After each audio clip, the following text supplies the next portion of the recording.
Welcome in to the DNVR Avalanche pregame show presented by DraftKings Sportsbook. Use code DNVR when you sign up for a new account to get amazing odds boosts every single day. Rudo and Blais coming at you live before Avs versus Jets up in Winnipeg. Blais, you didn't live that far from Winnipeg for most of your life. No, I mean, that was the closest airport if you were flying anywhere. That was easy to get out of. So you'd cross the border to fly down? Yeah, it's way faster than going down to Minneapolis. Yeah, Minneapolis is way down south. Flying out of that airport's like super expensive, though, isn't it? Yeah, it just depends. Like everything, right? Fair enough. Avs have been in Winnipeg for at least a full day with their weird schedule at this point, so they're ready there. It is a first front end of a back-to-back. Yep. Got the Oilers tomorrow night. They go to Edmonton, which on paper probably a bit more of an interesting game. Winnipeg not really competitive in the Central this year. No, and you look at that team, and there's still a lot of like good players on it. It's crazy that where they're at, because like you look at their roster and you're like, especially their goaltending, like, okay, this is going to be a good team. Should be, They're going to be competitive. Hasn't worked out that way at all this year. Their defense in particular has really not figured it out so much. You'd like to see better of them. I'm sure if you're AJ, who's in Winnipeg right now with his Jets fan fiance, so I'm sure they're happy people. But I mean, I wonder if they trade some players this summer. Yeah, we'll see if they. It just feels like an organization that needs at least a retool or a shakeup or something, right? I mean, they have so many assets. It seems like, if you wanted to start rebuilding, you can rebuild and still have some quality players around. So it's not going to feel as harsh. But after this year, you're kind of like realizing that maybe your best days are in your something past. Ain't working here. Yeah. So we'll see with that. The Avs look like they're going with Francouz in net on the front half. No big surprise giving Kemper to McDavid and Draisaitl. See what he can do. Which, I mean, how do you feel about the Oilers in the playoffs? Do you think they're a potential second round opponent? Well, I guess it would be it would be conference finals opponent for the Avs. They have so much offense. Well, they have one line of offense that can just kill you and score goals when they need to. But the problem is that they don't really have good defensive skills, and their goaltending is a little suspect right now. Yep. I don't see them getting out of the first. I mean, especially like, who are they going to play? Are they going to play? Is it going to be the Blues? No. They'd play right now the Kings, I think. Oh, that's right. Yep. And then it would be. I mean, look, and for all we know, they could fall into a wild card spot over the next 3 weeks, and everything changes. But I don't know. How do you feel about that? I just never feel good about teams that are just like fully stacked on the offensive side. Edmonton kind of has that reputation right now, the same way the Avs do, where they can't get out of the second round. They haven't really done anything in the playoffs since that one run they had. Was this 6 years ago now? Is it? So, I don't see them winning the Battle of Alberta, certainly, if they get out of the first. No. It's going to be tough for them, I think. On to tonight's game. Valeri Nichushkin back in the lineup after the maintenance game the other night against Pittsburgh. With NUKE against a team like Winnipeg, he's maybe one of the best style fits for the Avs against a team like this, I think, because at the top, Winnipeg does like to play a little bit of run-and-gun hockey, and Nichushkin, especially without Gabe Landeskog, is one of the players that can actually prevent the other team from doing that a little bit. So how valuable is Nichushkin to this team? I'll ask you that open-ended. I mean, I think he's super valuable just the way that he plays. Like, you want a two-way player that has that, that can shut down other teams, but also provide offense. Like we always talk about, it's like funny because he's like a little bit gangly and goofy. Yeah. But that guy is a great two-way player. For real. Like one of the best that I've seen. And in the defensive zone, like, you don't worry about him. Like, he's cleaning stuff up down there. He's a machine. He really is. And I think my favorite part of his defense is actually his forecheck, which teams, he just gives them fits. But turning pucks over like a monster. So Val he's a weird piece because I think a lot of teams wouldn't really know what to do with him. I think a lot of teams may end up trying to overplay him a little bit. Yeah. Because Val is great.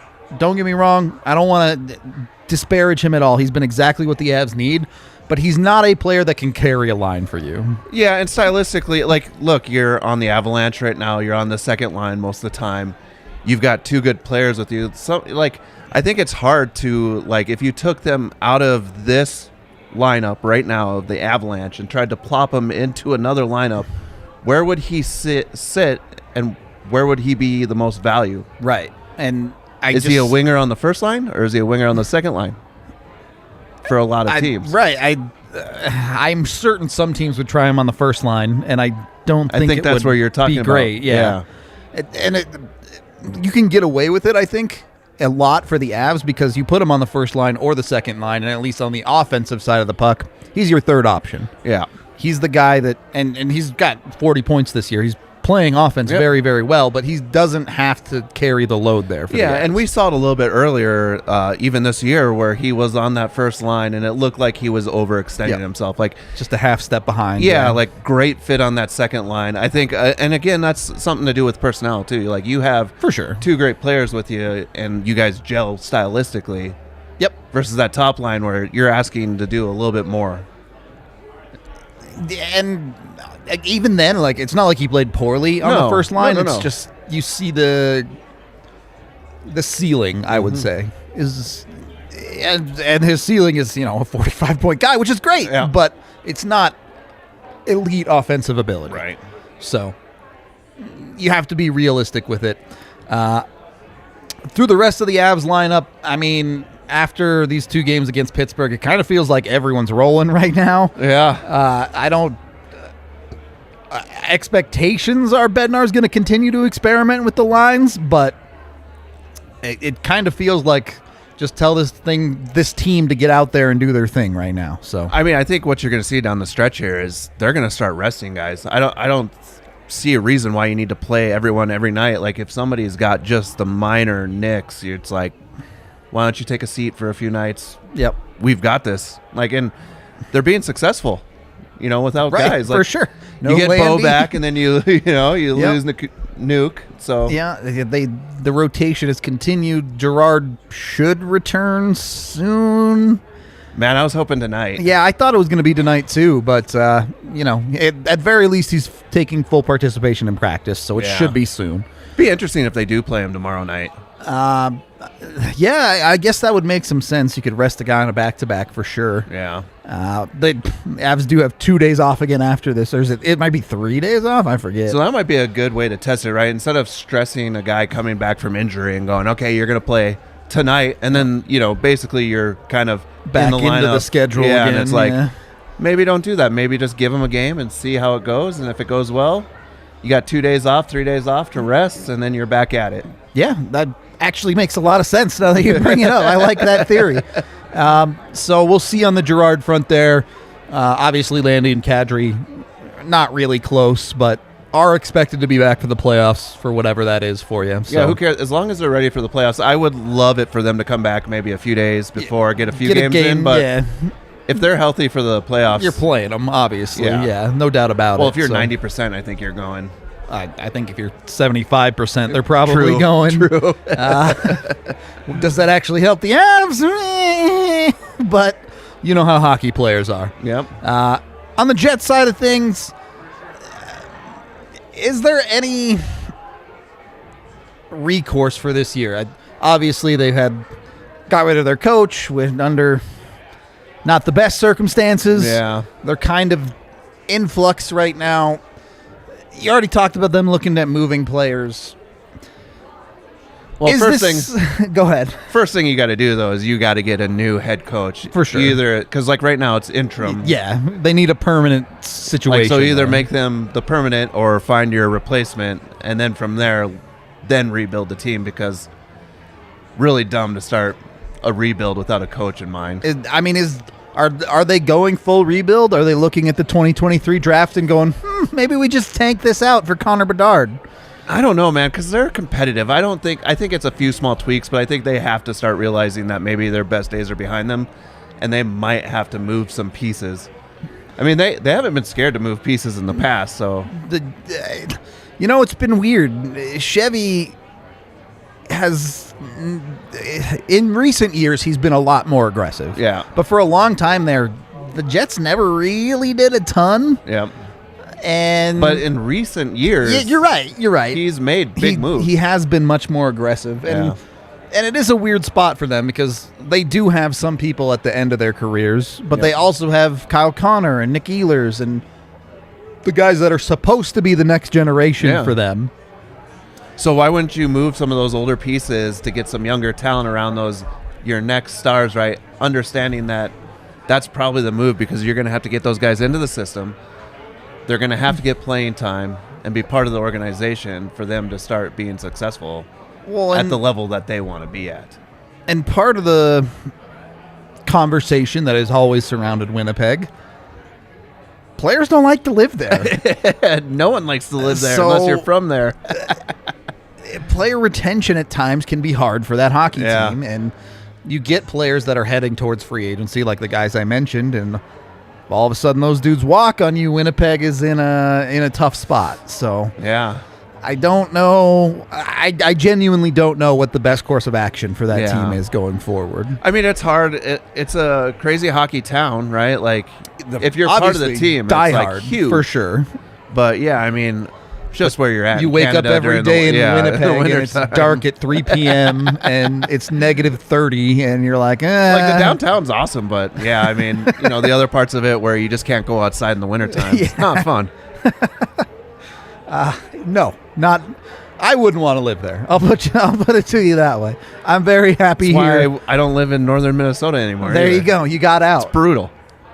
I don't know. You did have some pretty California vibes based on your senior pictures or whatever that was. Yeah, I'm actually was born in California. I know. You moved there, but when I was 4. Yeah, you don't even remember California. No. Doesn't count. I mean, those are the years of Kurt Cobain.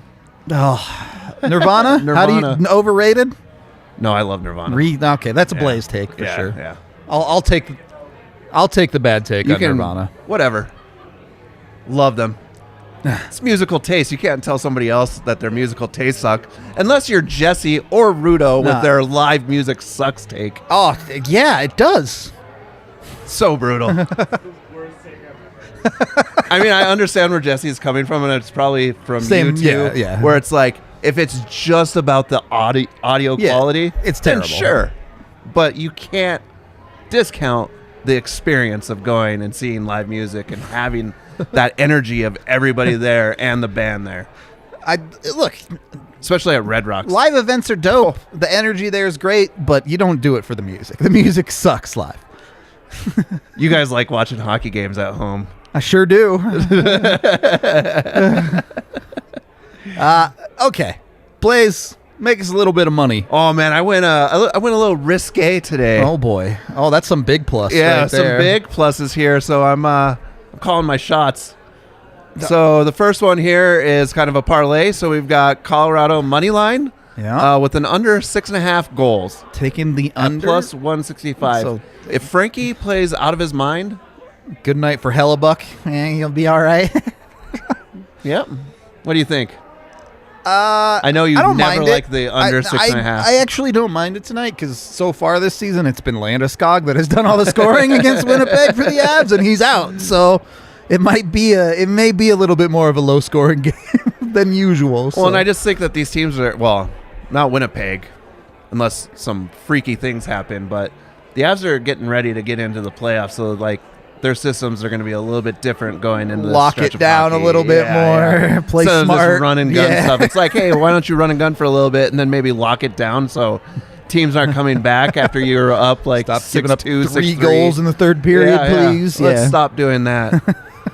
Second one, Makar anytime goal. I feel like Roman Josi is on his tail, maybe a little bit out in front of him right now. Make a statement for the Norris, maybe. Yeah, I think a little bit of noise might be good. So I've got him with an anytime goal, plus 220. Good odds there. Yeah, that's a risque bet right there. Last one didn't hit last time, so I'm bringing it back. Now, I thought this one hit. I thought it was the Makar one that didn't hit last time. Makar didn't hit. Taves hit. Taves had 2 assists, I'm pretty sure. Don't mind what I just said. Because this keeps on hitting, we're hitting it again until it doesn't hit. There you go. Taves with a half assist at plus 115. It's actually illegal to go on to DraftKings and not take either Taves or Makar for an assist. It's stupid. You should be banned if you don't do that. So definitely take one of them. Jesse also dropped his weekend bets piece. I forget what it's called. The 5-on-5? Yeah, is that what? No, I think that's his other one. I think I don't know. Either way, go on to DNVR, read his bets piece. I think he's hit his prop bet like 4 weeks in a row. So DNVR just out here making you money left and right. Should be a fun one. Looking forward to this one. We'll see how things go, but we're less than 10 minutes away from puck drop, so we are going to get out of here for this pregame show. Hope y'all enjoyed. We'll be back postgame to talk whatever goes down. We'll call it there, and we will talk to you in 2.5-ish hours.